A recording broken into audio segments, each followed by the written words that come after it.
دنیا میں 1000 رشتے بناؤ، لیکن ایک رشتہ ایسا بناؤ کہ جب 1000 تمہارے خلاف ہوں تو وہ ایک تمہارے ساتھ کھڑا ہو۔ ہر بچھڑنے والا رشتہ ہمارے اندر کسی ایک احساس کو مردہ کر جاتا ہے۔ کچھ لوگ ہمارا یقین دفن کر جاتے ہیں، کچھ اعتماد، کچھ دوستی، کچھ خوشیاں اور کچھ ہماری زندگی۔ انسان کی سب سے خوبصورت دنیا خیالوں کی دنیا ہوتی ہے، جہاں وہ اپنی مرضی کی زندگی جی سکتا ہے، چاہے وہ ایک سیکنڈ کی کیوں نہ ہو۔ جو دل دوسروں کو تکلیف میں دیکھ کر بے قرار ہو جائے تو جان لو اس دل میں اللہ بستا ہے۔ زندگی آزمائشوں کا سمندر ہے، کسی سے لے کر آزمایا جاتا ہے تو کسی کو بے تحاشا دے کر آزمایا جاتا ہے۔ بس کہیں صبر کی اور کہیں شکر کی آزمائش ہے۔ آپ چاہے دنیا کی کتنی ہی زبانوں پر عبور حاصل کیوں نہ کر لیں، لیکن جب آپ اذیت کی انتہا پر ہوں تب آپ کسی بھی زبان میں اپنی اذیت بیان کرنے سے قاصر ہوتے ہیں۔ رب سے تعلق مضبوط کرنے کے لیے اپنی مصروفیات کے ختم ہونے کا انتظار مت کریں۔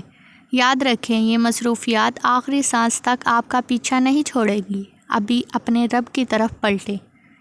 زندگی یہ نہیں کہ آپ کتنے خوبصورت، کتنے مشہور اور کتنے امیر ہیں۔ زندگی یہ ہے کہ آپ کتنے خالص، کتنے عاجز اور کتنے مہربان ہیں۔ علم یہ طے کرتا ہے کہ کیا کہنا ہے، تربیت یہ طے کرتی ہے کہ کسے کہنا ہے، طرز عمل یہ طے کرتا ہے کہ کس قدر کہنا ہے، اور دانشمندی یہ طے کرتی ہے کہ کہنا بھی ہے یا نہیں۔ جب ناخن بڑھ جائیں تو ناخن ہی کاٹے جاتے ہیں، انگلیاں نہیں۔ بالکل اسی طرح جب کسی رشتے میں غلط فہمیاں پیدا ہو جاتی ہیں تو غلط فہمیاں ہی ختم کرنی چاہیے، رشتے نہیں۔ الفاظ بھی پھول کی طرح ہوتے ہیں، انہیں سوچ سمجھ کر ادا کیا کریں، ان میں سے آپ کی ظرف کی مہک آتی ہے۔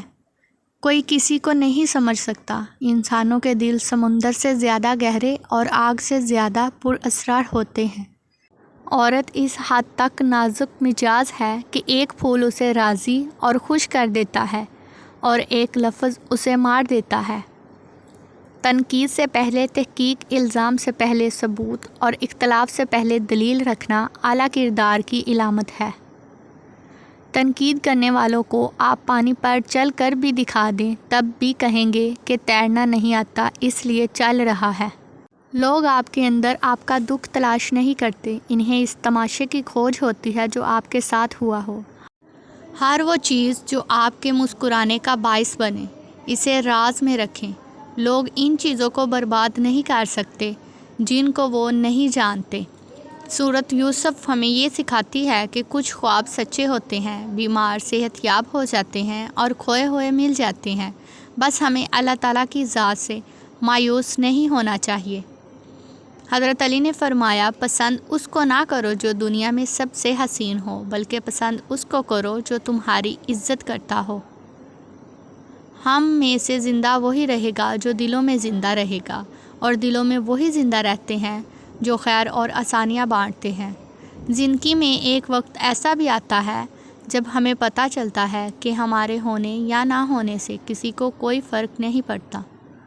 کچھ لوگوں کو دکھاوے کا اتنا شوق ہوتا ہے کہ وہ اپنی اوقات تک دکھا دیتے ہیں۔ حضرت علی نے فرمایا، جب دعا کرو تو اول اور آخر درود شریف پڑھ لیا کرو، اللہ ان پر قبولیت کی مہر لگا دیتا ہے، وہ کبھی رد نہیں ہوتی۔ حضرت علی نے فرمایا، وہ اللہ تم سے اتنی محبت کرتا ہے کہ دن میں 5 دفعہ تمہیں اپنی طرف بلاتا ہے۔ حضرت علی نے فرمایا، جو دعا قبولیت میں وقت لیتی ہے پھر وہ قبول ہو جانے پر وقت ہی بدل دیتی ہے۔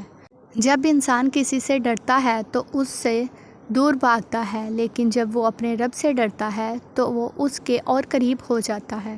بچے کو جب تکلیف یا بیماری آتی ہے تو اللہ اس بچے کی بیماری کے بدلے اس کی ماں کے گناہ معاف فرماتا ہے۔ محنت کا پھل اور مسئلے کا حل رب دے گا، یہ مت سوچو کب دے گا، جب دے گا بے حساب دے گا۔ ذہنی سکون چاہتے ہو تو اذان کو توجہ سے سنا کرو، اذان کے ایک حرف کے بدلے 1500 نیکیاں ملتی ہیں۔ جب تمہاری جان کو خطرہ ہو تو صدقہ دے کر جان بچاؤ، اور جب تمہارے دین کو خطرہ ہو تو جان دے کر دین بچاؤ۔ جب تمہیں لگے تمہارا کوئی نہیں ہے تو آسمان کی طرف دیکھنا، وہاں وہ ہے جو ہمیشہ سے تمہارا تھا اور ہمیشہ رہے گا۔ جب تم بغیر کسی وجہ سے خوشی محسوس کرو تو یقین کرو کہ کوئی نہ کوئی کہیں نہ کہیں آپ کے لیے دعا کر رہا ہے۔ ہمارا ہر کام آسان ہوگا جب دن کا پہلا کام نماز ہوگا۔ نماز چہرے کا نور اور قرآن دل کا سکون ہے۔ وضو سے شکل، قرآن سے عقل اور نماز سے نسل پاک ہوتی ہے۔ نماز پڑھا کرو، کوئی ملے یا نہ ملے اللہ مل جاتا ہے، اور جب اللہ مل جاتا ہے تب سب مل جاتا ہے۔ جب تمہیں محسوس ہو کہ تمہاری طبیعت کو ذکر خدا سے سکون محسوس ہوتا ہے تو سمجھ لو کہ اللہ پاک تمہیں پسند کرتا ہے۔ جب تم ناممکن حالات میں بھی اللہ کا در نہیں چھوڑتے تب وہ تمہیں اپنے معجزات سے نوازتا ہے۔ دنیا میں سب سے بہترین دوست نماز ہے، جو قبر میں بھی آپ کے ساتھ ہوگی اور اللہ سے آپ کی بخشش کی سفارش کرے گی۔ مسلمان کو جب تکلیف پہنچتی ہے، حتیٰ کہ کانٹا بھی چبھتا ہے، تو اللہ پاک اس کی وجہ سے اس کے لاکھوں گناہ مٹا دیتا ہے۔ جب دعا کرتے وقت تمہاری آنکھوں سے آنسو آنے لگے تو سمجھ جانا تمہاری دعا بارگاہ الہی میں قبول ہو چکی ہے۔ روتا وہ انسان ہے جس نے رشتہ دل سے نبھایا ہو، ورنہ مطلب کا رشتہ رکھنے والوں کی آنکھوں میں نہ تو شرم ہوتی ہے اور نہ پانی۔ جب رب راضی ہونے لگتا ہے تو بندے کو اپنے عیبوں کا پتہ لگنا شروع ہو جاتا ہے، اور یہی اس کی رحمت کی پہلی نشانی ہے۔ لا حاصل کو اگر پانا چاہتے ہو تو تہجد پڑھا کرو، کیونکہ جو نصیب میں نہ ہو اسے تہجد کی دعائیں مقدر میں لے آتی ہیں۔